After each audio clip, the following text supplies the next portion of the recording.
Të nderuar teleshikues, përshëndetje. Unë jam Fabiona Pasho. Në Inside News ditën e sotme do të flasim për një nismë të qeverisë për sigurimin e detyrueshëm të banesave nga tërmetet. Si fillim, ne kemi përgatitur një insert ku është kryetarja e shoqatës së siguruesve shqiptar, zonja Mimoza Hajdarmata, e cila shpjegon projekt ligjin si dhe të gjitha arsyet pse është ndërmarrë dhe kjo nismë nga ana e qeverisë.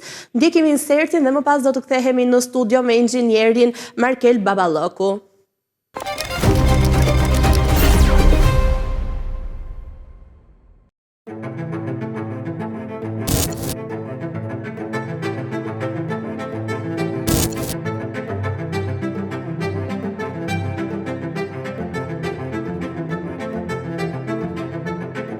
Qeveria shqiptare ka rikthyer projekt ligjin për sigurimin e detyrueshëm të banesave nga tërmetet. Versioni i ri nuk sjell ndryshime të mëdha në thelb, por ka disa përmirësime në afate, procedura dhe mënyrën e administrimit të skemës. Sipas nismës, të gjitha banesat në Shqipëri do të jenë të detyruara të sigurohen nga tërmetet, me disa përjashtime për ndërtimet prej argjile, qerpiçi, kallami apo ato me karakter të përkohshëm ose të lëvizshëm.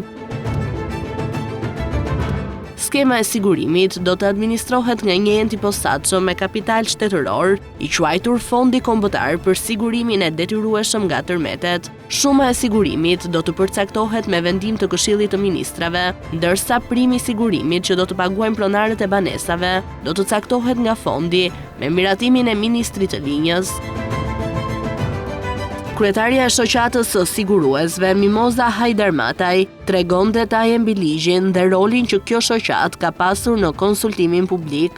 Ne jemi angazhuar me të gjithë kapacitetet tona, kemi dërguar edhe zyrtarisht opinionin ton, gjithashtu jemi bërë pjesë edhe të një tryeze që Ministri i Financave bashkë me ekipin e hartimit të këtij draft projekt ligji ka realizuar me aktorët e interesit, me palët e interesit, dhe kemi qenë të hapur. Për hir të vërtetës kemi përshëndetur nismën e qeverisë për të patur një ligj nacional kombëtar për sigurimin e detyruar nga katastrofat natyrore, ashtu siç shumë shtete të tjera e kanë tashmë një ligj të tillë, duke qenë se Banka Botërore apo gjithë institucionet ndërkombëtare i kanë sjellën në vëmendje rrezikshmërinë e lartë që vendi ynë paraqet ndaj disa fenomeneve të katastrofave natyrore. Në konceptin e sigurimeve nuk presupozohet që asnjë nga qeveritë ta ketë të mundur që në buxhetin e vet ketë një fond për të mbuluar humbjet nga katastrofat natyrore apo edhe eksplicitisht nga tërmeti, siç ndodhi në Shqipëri.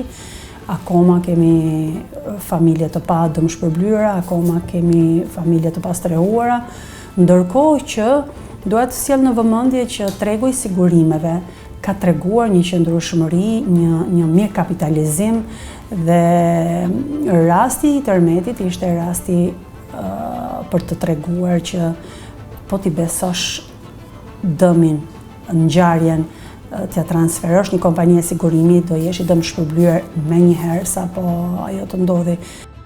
Hajdarmataj tregon edhe sugjerimet e bëra nga shoqata për përmirësimin e skemës. Rasti i tërmetit në fakt kapi dëmet, humbjet financiare kapen shifra mbi 1 miliard euro, kështu që u desh të angazhoheshin donacione, ndihma, buxheti i shtetit, emergjenca civile, çdo gjë, dhe akoma nuk është mbyllur, nëse mund ta quajmë ajo grop humbjesh financiare. Ndoshta qeveria parashikon që t'i dalë paraprit një rastit të përsëritur, që të ndërtoj nëpërmjet kësaj skeme fondi, siç e quajnë ata, por ne nëpërmjet ekspertëve tanë, qoftë të vendit apo edhe të huaj që kanë kompanitë e sigurimit, shoqata siguruese në tërësi, ka sugjeruar që skema që qeveria ka përdorur nuk është e duhura. Pra, vërtet ka modele që mund t'i huazosh, modeli turk, modeli rumun, ka modele të tjera, është ai francez, italian, Greqia, së fundi e ka bërë me detyrim, por vetëm për kategorinë e bizneseve, sigurimin nga katastrofat natyrore të bizneseve. Por mendoj që duke qenë se edhe këto vende vetë, mbasi ju ka ndodhur të kalojnë nëpërmjet ngjarje të përsëritura, janë në rishikim të skemave të tyre. Pra, është momenti për të marrë më të mirën dhe për të realizuar një skem e cila do jetë në benefit të përbashkët, qoftë të buxhetit të shtetit, por dhe të konsumatorit shqiptar. Nëse shkojmë, kompanitë e sigurimit e ofrojnë atë produkt sot që flasim në treg dhe mbulimi që qytetarët në rast se ngjarja ndodh është rikuperim i pronës së humbur. Ndërsa skema e propozuar kundrejt një çmimi minimalist të primit do ketë një dëmshpërblim përsëri të kufizuar. Le të themi akoma nuk janë definuar gjitha termat e projektligji, se pastaj sa po të përfundojë diskutimi do kaloj edhe plotësohet me akte nënligjore, por nëse bëhet fjalë, po e marrim hipotetikisht, të paguash një prim 20 euro dhe të përfitosh një 30.000 eurosh kompensim, atëherë kjo nuk është asnjë gjë krahasuar me humbjet. Asnjë banesë, ne po e shikojmë sot çmimet e tregut, asnjë banesë nuk rikuperohet në atë lloj vlere. Ajo mund të jetë një shumë që për momentin diçka zgjidh, por absolutisht nuk ta zgjidh ato humbjet e mëdha që pëson. Banesat janë mbi 100.000 euro. Kështu që tregu i sigurimeve nëpërmjet shoqatave siguruesve edhe këtë i ka sugjeruar edhe në tryez, por edhe nëpërmjet reagimit zyrtar që ne jemi të gatshëm të kontribuojmë për të bërë një skem tjetër, jo atë që qeveria ka propozuar. Një skem e përbashkët ku të ketë një lloj partneriteti publik-privat, ndërtohet një lloj skeme edhe me risiguruesit që kompanitë e sigurimit kanë, se edhe vetë qeveria ka të vështirë të dalë në treg të kërkojë një risigurues, sepse do të konsiderohet si një kompani sigurimi që po kërkon risigurues dhe nëse tashmë tregu i ka risiguruesit e fuqishëm, pse të mos jenë ata që në bashkëpunim me qeverinë dhe kompanitë vendese e mbulojnë si aktivitet, si çdo produkt tjetër sigurimi. Në konceptin e sigurimeve, katastrofat natyrore janë ato që merren në sigurim, pra nuk në një rast të tillë, një ndër sugjerimet tona ka qenë që të mos ndahet fenomeni tërmet nga termi, nga gama e gjerë që përfshin katastrofat natyrore, pra jo vetëm lëkundjet sismike, por janë ato që vijnë nga ndryshimet e temperaturave, siç janë që ju përmendët, zjarret apo përmbytjet.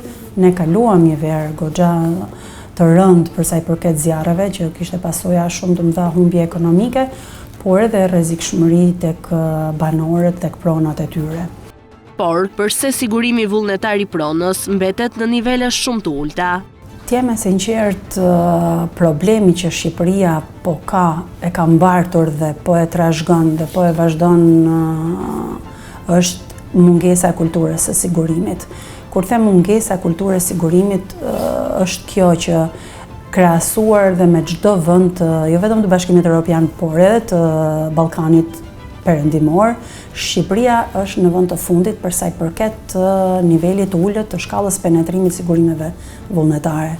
Pra, produktet janë të gjitha, çdo gjë është njësoj si në çdo vend të Bashkimit Evropian, sigurimi i përgjegjësive, sigurimi i pronës, sigurimi i aksidenteve, i shëndetit, çdo lloj produkti që ekziston në një vend të Bashkimit Evropian që qytetarët evropian e kanë bërë të tyren duke treguar që vendet e zhvilluara kanë një normë diku te 2.000 euro për frym në vit harxojnë për sigurimet. Vim në rajon, kemi kufitarët 200 euro Maqedonia, edhe Kosova është më lartë se sa ne. Në Shqipëri nuk e kap 40, 50, nuk kalon 60 euro për frym. Edhe një kulturë e trashëguar, por edhe mungesa e incentivave të vetë qeverisë. Kur e them këtë, kam parasysh përsëri do t'i kthehem ngjarjeve të vitit 2019. Në vend që qytetarët të ndërgjegjësoheshin që e keqja vjen, dëmi vjen, ngjarja ndodh dhe ti je i pambrojtur dhe treku i sigurimeve është aty për të ofruar një produkt, nëse marrim sigurimin e pronës, një banesë 100.000 euro, sigurohet një prim diku te 100 euro në vit. Kompania të mbulon, ndërkohë u prit që të reflektohej, sepse kjo është ajo alarmi që vjen. Shiko, që kemi të pambrojtur, që kemi të rrezikuar, jemi mësuar një jetë edukuar që të kursejmë, të investojmë, por asnjëherë të sigurohemi. Ndërkohë, çuditërisht, aty është qeveria, është shteti që në fundit buxheti i saj është i taksapaguesve shqiptar, që i thot unë të dëm shpërblej, unë të vi të strehoj përsëri. Kjo është përsëri ta rrëzosh atë kulturë, pra ti marrësh përsipër me buxhetin e shtetit, të rikuperosh dëmet e një katastrofe natyrore, ndërkohë ti nuk po e zhvillon kulturën e sigurimeve, por po e bën hapambrapsht. Ne e kemi trashëguar nga sistemi komunist që shteti duhet kujdesej për gjithçka, por atëherë nuk e kemi pas pronën. Tani kemi pronën dhe pretendojmë përsëri që shteti të jetë ai që të na e mbrojt pronën tonë, që e kemi krijuar vetë. Për shtresat në nevojë, primi i sigurimit do të financohet nga buxheti i shtetit. Ka një lloj kulture ose ka një lloj perceptimi që sigurimet janë taks.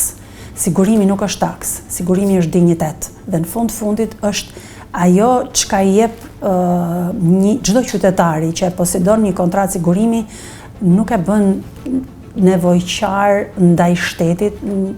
Në asnjë vend europian nuk do të di askush se kush është ministri i financas apo kush është kryetari apo AMF-ja e vendeve të tyre, sepse ata njohin kompaninë e vetë sigurimit. Ka një kontratë në dorë, njohin termat e asaj kontrate, respektojnë termat e kontratës, duhet lexojnë çfarë pagova dhe për çfarë i pagova dhe çfarë pres mbrapsht nëse do ndodhi një ngjarje. Të gjendesh i pastre, ndërkohë që nuk e ke parashikuar që larg qoftë një bombull gazi shpërthen dhe ti çdo gjë u dogj, po e shohim që ka një shpeshtësi ngjarjesh, ndërkohë njerëz indiferent për të blerë një paketë sigurimi që nuk kushton edhe aq shumë. Unë e kuptoj që ka familje, se edhe ky është një koncept që duhet merrem edhe me anën sociale. Por me pjesën sociale në momentin kur edhe shteti angazhohet, kur ka masivitet kontratash, edhe kompanitë e sigurimeve kuptohet që ofrojnë produkte që ju përshtaten edhe këtyre kategorive. Projekt ligji parashikon gjithashtu sanksione për subjektet që nuk zbatojnë detyrimin për sigurimin, të cilat nuk do të mund të marrin shërbime kadastrale, shërbime përmes portalit e-Albania apo nga qendra kombëtare e biznesit. Një ndër ndryshimet e pakta në versionin e ri lidhet me afatet e dëmshpërblimit, ndërsa në projekt ligjin fillestar, ky afat ishte deri në 9 muaj, tani parashikohet që pagesa e dëmit të kryhet brenda 3 muajve nga momenti plotësimit të dokumentacionit të nevojshëm. Rregullat dhe procedurat e hollësishme do të përcaktohen me udhëzim të Ministrit të Financave. Një tjetër element i ri është përcaktimi i qartë i rasteve kur një banesë është e siguruar si me kontratë detyrueshme, ashtu edhe me sigurim vullnetar. Në këtë rast, dëmshpërblimi bëhet fillimisht sipas sigurimit të detyrueshëm, ndërsa pjesa që tej kalon këtë vlerë paguhet sipas kontratës vullnetare. Parashikohet që agjentët e shitjeve të mos jenë më vetëm një, por disa të përcaktuar nga Këshilli i Ministrave, i cili do të vendosë edhe komisionet dhe kushtet e bashkëpunimit me ta. Kjo hap mundësi për përfshirjen e kompanive private të sigurimeve si agent të skemës shtetërore. Sa i përket mbikëqyrjes, roli i autoritetit të mbikëqyrjes financiare është më i kufizuar dhe më pak i detajuar se në versionin fillestar. AMF do të ketë përgjegjësi vetëm për mbikëqyrjen e unifikimit të rregulloreve, transparencës ndaj publikut, zbatueshmërisë të kontratave dhe monitorimin e politikave të investimit, si dhe mundësinë për të dhënë rekomandime për përmirësimin e veprimtarisë së fondit. Skema shqiptare është ndërtuar duke marrë si model sistemin turk të sigurimit të detyrueshëm nga tërmetet, krijuar me mbështetjen e Bankës Botërore. Megjithatë, ekzistojnë dallime të rëndësishme mes dy vendeve. Në Turqi, detyrimi ligjor për sigurim zbatohet vetëm për banesat urbane dhe nuk përfshin ndërtesat që nuk plotësojnë standarde teknike, ndërsa në Shqipëri detyrimi përfshin si banesat urbane, ashtu edhe ato rurale. Ndryshe nga Turqia, ku primi përcaktohet në bazë të nivelit të rrezikut sismik të zonës dhe llojit të ndërtimit, në projektligjin shqiptar nuk është parashikuar ende një ndarje e tillë, çka mund të krijojë një ekspozim më të madh financiar për fondin. Përvoja e tërmetit të vitit 2019 tregoi nevojën për një mekanizëm të qëndrueshëm sigurimi. Në 11 bashki të vendit, dëmet arritën në 7.5% të prodhimit të brendshëm bruto. Sipas autoritetit të mbikëqyrjes financiare, tregu i sigurimeve regjistroi mbi 6.200 dëme, prej të cilave rreth 93% u shlyen brenda një viti. Vlera totale e dëmshpërblimeve arriti në rreth 40 milion euro, shumica e të cilave u mbuluan nga risiguruesit. Megjithatë, në raport me dëmet e përgjithshme që arrinin afërsisht në 1 miliard euro, kontributi i tregut të sigurimeve ishte minimal për shkak të nivelit të ulët të sigurimit të banesave. Sipas të dhënave të autoritetit të mbikëqyrjes financiare, gjatë vitit të fundit, primet e sigurimit të pronës nga katastrofat arritën në 2.2 miliard lek, ose rreth 22.5 milion euro. Në mesatare, çdo qytetar shqiptar paguan rreth 9 euro në vit për sigurimin e pronës, një shifër ende shumë e ulët në raport me nevojat reale. Faktikisht, pjesa më e madhe e këtyre sigurimeve janë të detyrueshme nga bankat për kolateralet e kredive. Shoqatat e siguruesve shprehen se vendosja e sigurimit të detyrueshëm nga tërmetet mund të dekurajojë qytetarët nga blerja e sigurimeve vullnetare, duke e kufizuar tregun edhe më shumë. Shqipëria konsiderohet një ndër vendet më të ekspozuara në Europë ndaj rreziqeve natyrore. Raporti i rrezikut botëror 2021 e rendit vendin të pari në kontinent për nivelin e ekspozimit ndaj fatkeqësive natyrore dhe në vendin e 61 në rang botëror.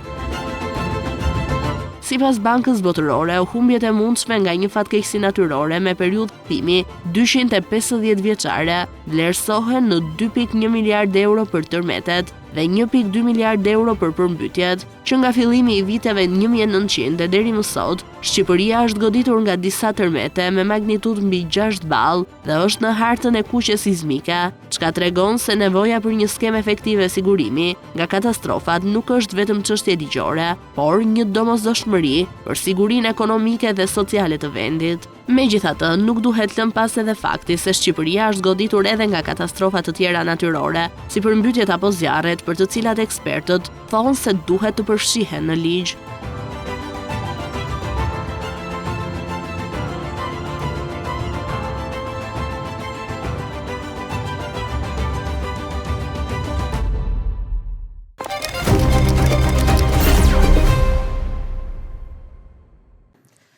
Atëherë, ashtu siç edhe njoftova pak më herët, jemi në studio me inxhinierin e ndërtimit, zotin Markel Baballëku, i cili është edhe i specializuar pikërisht në inxhinierin sismike.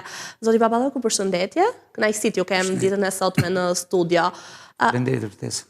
Ta nisim nga projekt ligji dhe më pas të ndalemi edhe te ana teknike dhe sugjerimet ndoshta dhe se si është i hartuar ky projekt ligj. Si mendoni se do të funksionojë në praktik?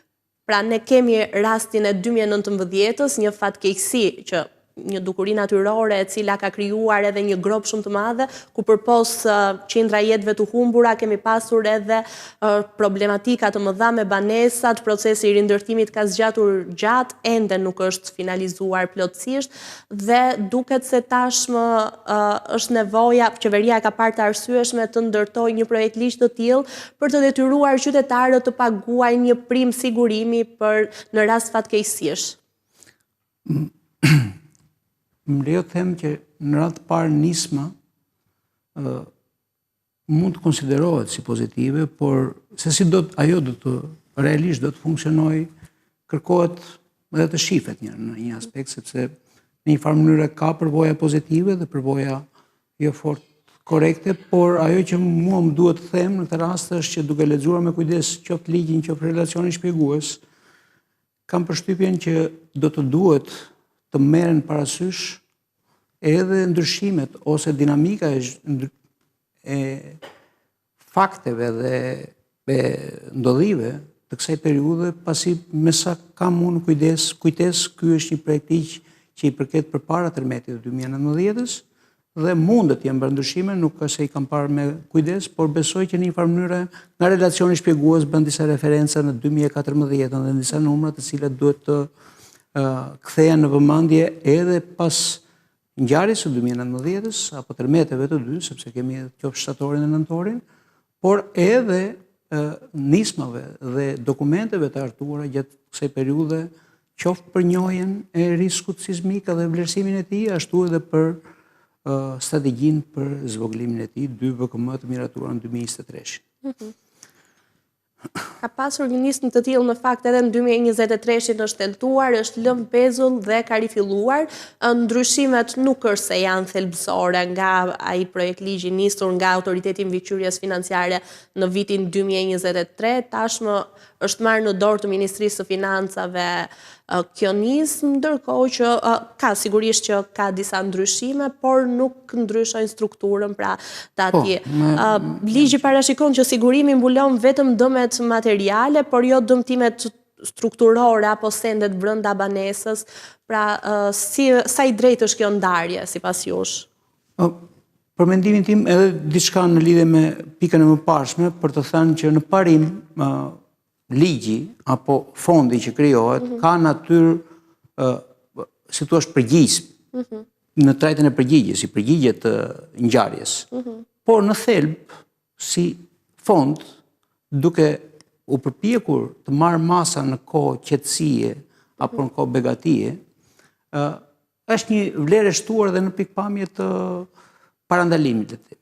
Kjo në parim, në aspektin se si zbatohet të çështje tjetër. Kthyer tek pyetja juaj në lidhje me elementet që sigurohen, po, edhe në pikpamjen në këndvështrimin tim, pagesat që duhet kryen në kohë qetësie, po themi, kjo pjesë që fillon sot dhe derisa të vijë ngjarja, duhet kenë elementet bazë ose duhet sigurohen elementet bazë. Ligji parashikon dhe sigurimin vullnetar, i cili mund të mburojë edhe zërat të tjerë që janë pjesë përbërëse e dokumentit. Por në parim, me jam dakord që në një farë mënyrë shtylla kryesore, po themi e pasurisë duhet të mbrohet. Elemente të tjerë mund të jenë edhe trajta plotësuese, le të themi, për të siguruar. Pra është më e rëndësishme po thoni të mbrohet pjesa strukturore dhe të arrihet të sigurohet ajo se sa. Po në vetvete mbrojtja e sigurt e ndërtesës aty çon, që në një farë mënyrë po themi ndikon dhe plotëson dhe mbrojtjen e jetës së njeriut. Pra sigurimi i jetës në vetë mund të jetë është një çështje që ka siguracion të veçantë, me sa kam informacion.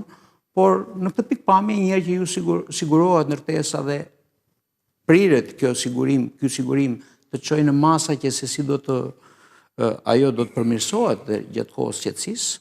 Tu ka dhe një element që mund të diskutojmë pak më vonë lidhur me larmin ose më saktë fashat e mbrojtjes përmes sigurimit, do të çojë, mund të çojë në përmirësim edhe të sigurisë së ndërtesës. Por në parim ka element sigurimi vullnetar që mund të plotësojnë qoftë sigurimin e jetës, por qoftë dhe të mirat materiale që shtrehon ndërtesa. Me që nëse jemi tek siguria e banesës, sa me standarde i kemi ndërtesat aktualisht në Shqipëri? Pra, ndërtesat e ndërtuar para vitit 2019 në një farë mënyrë e kanë dhënë provën kush i ka mbijetuar tërmetit fatkeq dhe kush jo. Ndërkohë, aktualisht ndërtimet që janë zhvilluar gjatë këtyre viteve të fundit, a mund të themi se kanë standardet e duhura për sigurinë teknike në rast tërmetesh? Fusha është pak e gjerë dhe pyetja është vërtet e koklavitur, sepse tërmeti 2019-ës e para njërë nuk ishte i tërmet me të cilën projektuesit projektojnë. Pra ishte një tërmet që sipas koncepteve të sotme i provoi strukturat në kufirin e shërbëshmërisë, pra për të shërbyer dhe jo për të siguruar jetën e tyre. E dyta, ai tërmet goditi në një zonë caktuar dhe jo në gjithë territorin e Shqipërisë, që në një farë mënyrë të merrim një kampion më të plotë. Megjithatë është një kampion vërtet shumë i vlerë. Po nga ana tjetër nxori në pa edhe element ose pjesë të stokut të ndërtimit që është i cënueshëm dhe në mënyrë absolute ka shumë më tepër për të bërë dhe për të thënë që po, ne kemi një pjesë të stokut të cënueshëm, qoftë në zonën ku e ka goditur tërmeti, dhe qoftë më gjerë në territorin e Shqipërisë. Kështu që në pikpamje të koshtrirjes nuk bën shumë ndikim 2019 me të sotme në parim, sepse pak vite janë për të gjykuar mbi ndikimet, mbi pasojat, por në pikpamje të sigurisë më lejo të them që ne ende sot vijojmë të projektojmë me ligj, me rregulla, me kushtet teknike të projektimit të 1978-ës dhe një ndryshim cilësor që është bërë në 89-ën, por lëvënd për diskutime lidhur me fuqinë ligjore që i ka në pikpamjet të detyrueshmërisë. Ndërkohë në pikpamjet të praktikës ndërtimore, po kanë përmirësime, cilësore nisur që nga viti 2000. Sepse normalisht ne kemi 2000 mbase në atë periudhë po e si fash ku edhe komuniteti i inxhinierëve dhe hapja apo ndërveprimi me kodet europiane ka qenë gjithmonë edhe më një dinamik përmirësuese. Po këto janë çështje që lidhen me ndërgjegjen e inxhinierit dhe me interesin e klientit. Dhe nuk shkojnë të prekin atë që është pika thelbësore që edhe shteti duhet të ketë disa shtylla që duhet i vendosë për kontroll. Dhe them gjithë këto, ne jemi një vend sismik dhe kemi një përvojë, si të thuash, të jetuar ose kemi mësuar nga hapasapi dhe nga gabimet apo kemi mësuar të jetojmë me tërmetin. Por pa më dyshje kemi jo pak pjesë të stokut që është i cënueshëm dhe të kërkon vëmendje të veçantë për të analizuar. Ndërkohë, tek projekt ligji parashikohet që të gjithë do paguajnë të njëjtin prim sigurimi. Sa e drejtë është kjo, duke marrë parasysh që disa ndërtesa mund të jenë me standard dhe disa jo, si do bëhet kontrolli, a do bëhet një kontroll përpara, është i domosdoshëm një kontroll përpara sigurimit, apo këto hyn vetëm në rastet kur bëhet një sigurim vullnetar? Faleminderit edhe për këtë pyetje tepër të rëndësishme, sepse unë do ta ndaja përgjigjen në dy pjesë. E para, një në njohjen. Kanë të filluar proceset, ne kemi sot dokumente në shkallë kombëtare edhe në shkallë vendore lidhur me vlerësimin e riskut sismik, le të themi, të stokut të ndërtimit, por do të ishte e udhës që një njësim kombëtar të ishte në atë shkallë që ne të njihnim sa më mirë të jetë mundur gjendjen e njësive ndërtimore.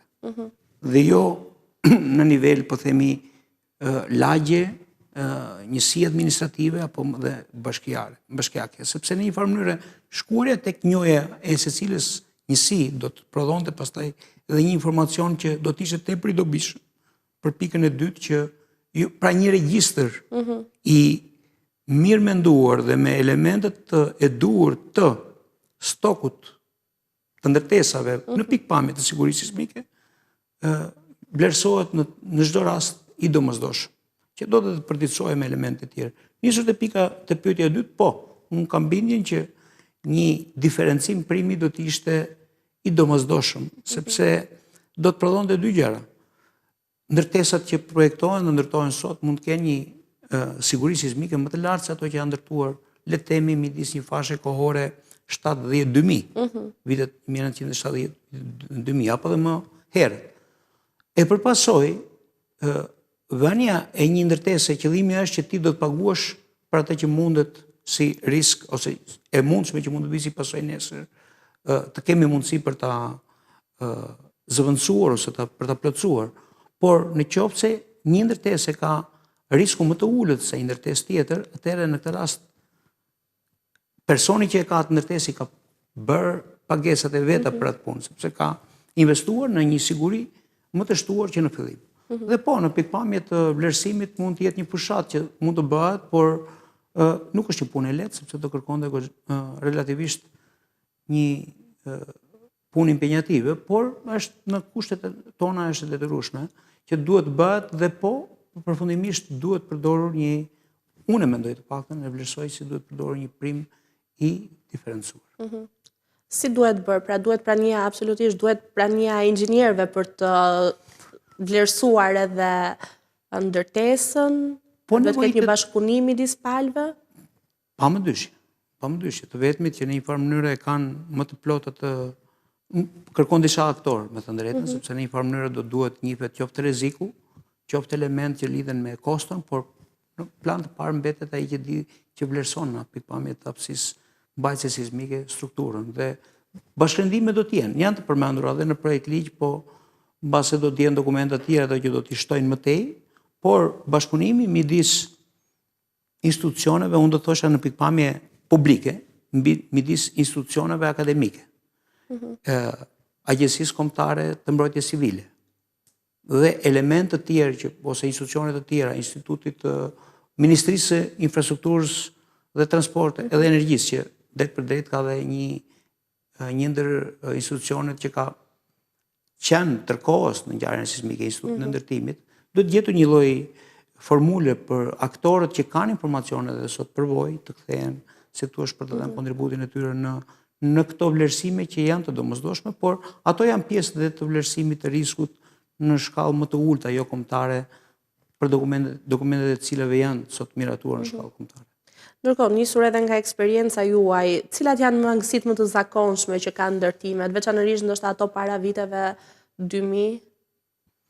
Unë nuk do të thosha, sepse nuk është e lehtë dhe për të ndarë me fasha kohore, pavarësisht që në një panoramë më të përgjithshme janë të domosdoshme dhe ndarjet e fashave kohore, por janë për secilën tipologji ndërtimore, le të themi, që ne grupojmë, ku një ndër elementet kryesorë është viti, dhe unë do ta vendosja edhe 2000-shin si një vit kyç, por viti 2000 ka mbartë me vete edhe ndërtimet informale pas 90-s, edhe ndërtimet me punë vullnetare para 90-s. Prandaj ka marrë 2000 si një vit që bën pak diferencim. E vlerësh. Përfshin atë 10 vjeçarin e ndërtimeve masive pa leje dhe ne kemi një inerci për në ato dokumentet ose më saktë dhe qasit e fundit që janë kryer veçanërisht për një projekt që është në vijim e sipër.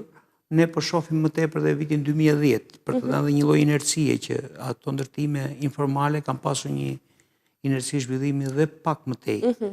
Por në këtë pikë, domethënë ka disa faktorë që mund të ndajnë edhe këto element, por më lejo të them edhe diçka tjetër, sepse kur vjen puna të dëmet, nuk janë vetëm dëmet strukturore të cilët mbrojnë dhe jetën e njeriu, por ne kemi hasur gjatë tërmetit edhe shumë dëmtime të elementëve jo parësor, pra e ndëmtuar shumë mure, mbushës dhe ndarës, kornizues, le të themi, të mjediseve, që nuk janë aq të rëndësishëm në pikpamje të janë, por jo në parësor në sigurinë e jetës, por kthehen të rëndësishëm në pikpamje të menaxhimit të kostove, sepse se thua ndërtesat nuk janë të banueshme. Edhe një pikë tjetër se mbase lidhet me këtë për të përmendur, mbase duhet ta kisha përmendur më para, lidhur me konceptin banesë dhe ndërtesë, do duhet të jem pak të saktësuara më mirë këto element, pasi ne kemi rreth 2/3 e popullsisë të strehuar në ndërtesa shumë familjare, pra në pallate. Në pallate, po. Të cilët në numër njësisht, zën jo më shumë se 10%, më pak se 10% të stokut. Pra shumica e njerëzve jetojnë në këto ndërtesa dhe dallimi ose koncepti banesë në ligj i vetëm mund të krijojë edhe keq kuptime për më tepër, sidomos kur bëhet fjalë për ndërtesat që në katet e para apo të dyta kanë mjedise biznes, sepse në atë rast ne nuk mund të parashikojmë fond për të përmirësuar një strukturë për secilë shtëpi më vete. Ndërtesa është një dhe duhet trajtuar si e tillë. Në këtë pjesë besoj se ka dhe vende për plotësim edhe në projekt ligj. Ndërkohë, nëse ndodh një tërmet, si do të bëhet edhe vlerësimi i dëmeve? A kemi kapacitetet e mjaftueshme? Po, qeveria zviceriane, në bashkëpunim me Institutin e Ndërtimit, ka ndërmarrë një projekt për të korrigjuar një ndër faktorët, le të themi, kyç të asaj që ne e hasëm dhe si vështirësi. Mënyrën e një vlerësimi të parë të dëmtimeve. Pra, i shpejt, le të themi, dhe është gjëja më e durë se po bëhet në një kohë qetësie dhe kohë paqe. Pra, ne do të mbledhim gjithë informacionin e durë dhe ai mund të jetë një dokument tepër i vyer edhe për këtë projekt ligj. Që do të thotë, po, është e mundur të bëhet vlerësimi, por pa më dyshje që do kërkon trajnime. Dhe trajnimet duhet bërë në këtë periudhë. Qoftë inxhinierëve që sikurse përmendet në projekt ligj duhet jenë certifikuar, sepse dhe kjo kërkon një saksim në pikpamje të certifikimit, çfarë nuk kupton me këtë certifikim, lidhur me aftësinë e ndërtesave, por asnjëherë nuk do të mjaftojë, nëse ngjarja sismike që do ndodhi do të jetë e tillë që kapacitetet vendore nuk mjaftojnë.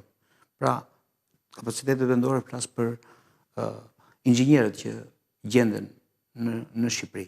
Por si në çdo rast tjetër, në këto raste, në këto situata vinë në ndihmë dhe aktorë të tjerë, por nuk ka një ndër pikat më të vlera është që në kohë qetësie tani ne duhet të punojmë shumë më tepër për të përgatitur inxhinierët për ata që ne e dimë me siguri do të vijë. Sa më vonë, po gjithsesi nuk është e pashmangshme sepse të tilla janë dhe ngjarjet që ndodhin në vendin tonë. Në fakt, me qenë se jemi te ky sqarim që ju sapo bët, ky projekt ligj është hedhur për konsultim publik, pra i referohemi dokumentit të hedhur për konsultim publik në muajin korrik të këtij viti. A jeni thirrur si grupe interesi deri më tani për të diskutuar në lidhje me projekt ligjin, pra është të kërkuar ekspertiza e inxhinierëve? Institucionalisht mbase unë nuk jam në dieni për çastin që flasim, sepse jam pjesë e Universitetit Politeknik të Tiranës dhe aty mund të ketë shkuar, po vetë nuk e kam ende një informacion, jam në dieni, patjetër edhe në 2023 dhe jam shprehur edhe në atë çast, po edhe sot përmes kësaj interviste, por nuk është se kam pasur një informacion të më pashëm. Mendoni se do të ishte një vlerë e shtuar pjesëmarrja e inxhinierëve për të diskutuar dhe për ta plotësuar projekt ligjin, për të qenë sa më efektiv për qytetarët në rast se ndodh një fatkeqësi natyrore? Po, si të thuash, shtylla kryesore mbi të cilën ndërtohet, kuptohet që edhe parametri financiar aty është i padiskutueshëm, po se si do ndërtohet ky projekt ligj, patjetër që ka brenda tij inxhinierin e ndërtimit që merret me projekton dhe një aftësinë mbajtëse të këtyre njësive për të cilat duhet bëhet vlerësimi. Dhe në këtë pjesë mund ta them në qoftë dhe faleminderit edhe për referencën që bëhet, sepse në këtë trajt që është ligji ka jo pak element që duhen parë në kujdesin e termave veçanërisht, sepse janë të ndryshëm. Pra ne sot kemi një seri dokumentesh dhe kur vjen puna tek krahasimi i termave mund të jetë tjetër për tjetër. Pra aty përmendet shpeshherë termi rrezik, ku në fakt sot dhe me VKM ne kemi termin e përkatës që vlen për këtë punë që është risku. Kështu që në një farë mënyrë, jo vetëm, se edhe disa kufizime duhen parë me kujdes, po pa diskutim që ai ka nevojë për të parë së pari nga ana teknike, po se mbetet edhe ana formale, po në pikpamje të shkrimit, po ajo s'është çështje që mund të jap në një opinion.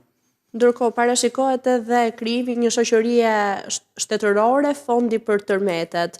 A mund të bashkëpunojnë inxhinierët me këtë fond për të vlerësuar dhe të verifikojnë ndërtesat e prekura në raste të tilla?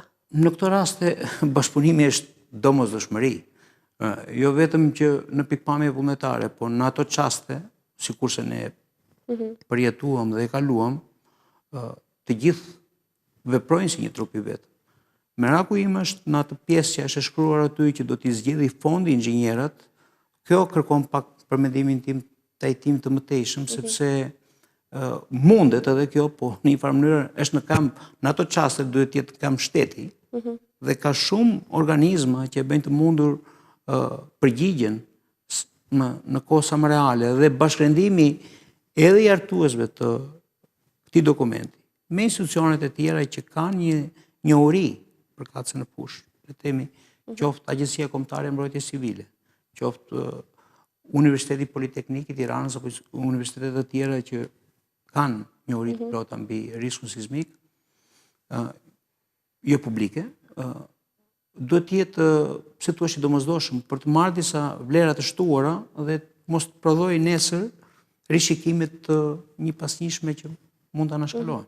Ndërkohë, për këtë, ne jemi referuar modelit turk, pra qeveria shqiptare është referuar modelit turk, i cili përfshin në fakt banesat urbane, por jo ato rurale, ndërkohë në vendin tonë është zgjedhur që të gjitha të jenë të përfshira tek ky projekt ligj, pra të detyrohen të paguajnë primin e sigurimit, dhe nga anën tjetër në vendin tonë përfshihen vetëm disa kategori ndërtesat e përkohshme, ato druri, qerpiçi, ndërkohë që Turqia ka bërë një diferencim edhe për sa i përket anës teknike të ndërtesave.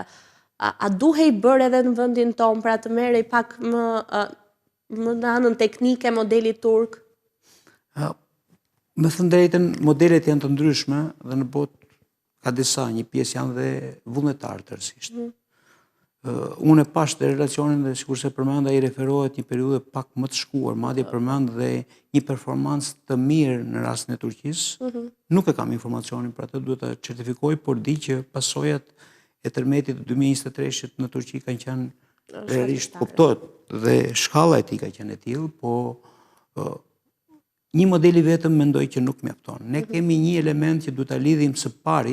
Turqia është një rast i mirë sepse ata kanë përbojë, jo të pak në këtë punë, por duhem parë edhe në rastin e Italisë apo Greqisë, sepse ne nuk na lidh vetëm, po themi, pasoja, na lidh dhe tradita në pikpamje të zhvillimit ndërtimeve. Kështu që në një farë mënyrë pak më e thellë dhe më e përditësuar, përveç këtyre ne kemi edhe problemin, jo problemin, po sot kemi dhe atë përvojën dhe informacionin që kemi vjel nga ngjarja e 2019-s, kështu që duhet ngëshetuar për të referuar më mirë qoftë ndërhyrjet, qoftë pritshmëritë. Për shembull, në dokumentin e vlerësimit të riskut, ne kemi nxjerrë, është theksuar në VKM kjo që një ndër pikat, mbasi që shkon në të kundërt, një ndër stoqet që kërkon një vëmendje të veçantë dhe i parë me probleme në rastin e Durrësit, janë ndërtesat informale. Dhe për të patjetër që ne pretendojmë që dëmi më i madh gjatë tërmetit dhe krijoi më shumë. Jo vetëm që si thua kemi një pasigurim mbi kapacitetin, le të themi, por shpeshherë ato janë legalizuar në një formë jo duke ndjekur një procedurë të përpikt lidhur me vlerësimin e aftësisë tyre mbajtëse nga pikpamja sismike. Kështu që një vëmendje e diferencuar patjetër që do të ishte vlerësuar. Por në pikpamje ndërtesa rurale apo urbane ne kemi dhe një zë tjetër. Ne kemi zonë rurale që gjithmonë e më tepër vjen në paket dhe një zonë urbane në dinamik ku përfshihet dhe një zonë urbanizuar. Kështu që analiza mund të bëhet, por në parim nuk bën ndonjë diferencë të madhe a do t'i vlerësosh. E rëndësishme është për të kuptuar ndikimi lidhet me atë faktin tjetër që unë e përmenda. Pjesa dërmuese si përfaqes ndërtimore për qëllime banimi, rreth 2/3 e saj gjenden në ndërtesa shumë familjare, pra që janë dhe 10% e gjithë stokut, po të shikosh si numra makro. Ndërkohë, sa i rëndësishëm është vetë ndërgjegjësimi i qytetarëve në këtë debat? Për mendimin tim, mund do të konsideroj edhe themra e Akilit. Sepse rritja e ndërgjegjësimit dhe njohja e këtij risku në shkallë më të lartë nga vetë njerëzit prodhon shumë më tepër siguri. Sepse në rast tërmeti ai do të punojë në kohë paqeje, qetësie, që të interesohet më tepër për sigurinë e strehës së tij dhe dyta që po kaq rëndësi ditë të marrin më mirë masa në qoftë se ngjarja ndodh. Pra në shkallë edhe kjo sjell një vëmendje, mbase nuk e sjell të drejtë për drejtë sepse aktivizohet pasi ndodh ngjarje, po një që njerëzit përfshihen në mënyrë periodike për të paguar për këtë siguri, duan s'duan do të prodhojnë disi edhe një ndërgjegjësim të rritur, ose le të themi një ngacmim që do të çojë. E për këtë arsye ka vlerë edhe ajo nxitje nëse ti e bën primin e diferencuar. Pra që vetë vlerëson disi më tepër atë që tregon këtë kujdes në çast parandalimi dhe jo në çast përgjigje. Ndërkohë, bazuar tek praktika juaj e gjatë si inxhinier, cili do të ishte një mesazh i vlefshëm për qytetarët dhe një për institucionet të cilat po merren edhe me këtë çështje? Në pikpamje të sigurisë sismike mund të jenë disa, por unë zgjedh atë që ju sapo përmendët, parandalimin. Vëmendje dhe interes të shtuar për diçka që nuk kalon për 3 ditë. Pra, në qoftë se kanë një lloj shqetësimi apo edhe nëse jo, por gjithsesi të jesh i kujdesshëm për një pronë e cila në një çast mund të humbas, gjithmonë e më tepër të shton ato do të duhet vëmendja në këtë lloj vlerësimi. Pra, qytetarët të informohen sa më shumë, të tregojnë më tepër kujdes në kuptimin e elementëve që në çastin e blerjes në këtë zë, nuk është çështje vetëm për sigurinë sismike, këtu mund të përmendet fare mirë dhe siguria ndaj zjarrit që mund të jetë e lidhur. Në një farë mënyrë në pikpamje të investimit në këto prona, një vëmendje e shtuar, le të themi që se vjen nga e përditshme, shpesh herë ne kërkojmë që ta kemi shtëpinë nga dielli ose nga jugu, themi që në raj. Të ngjashme mund të konsiderojnë qytetarët dhe interesimin në pikpamje të sigurisë për 1 apo 2-3 gjëra, që të jenë të përgatitur ose më saktë një investim i shkallëzuar sot mund të prodhoj një siguri dhe një vlerë të shtuar nesër. Zoti Baballoko, unë ju falenderoj për të gjithë njohuritë që ndat me ne, por edhe për shikuesit lidhur me këtë temë që duket ne kemi tashmë shembullin dhe duhet marrë praktikat më të mira për t'i ofruar sa më shumë siguri dhe për të parandaluar situata si ajo e vitit 2019. Faleminderit. Faleminderit për ju. Faleminderit që na ndoqët. Datën e mirë.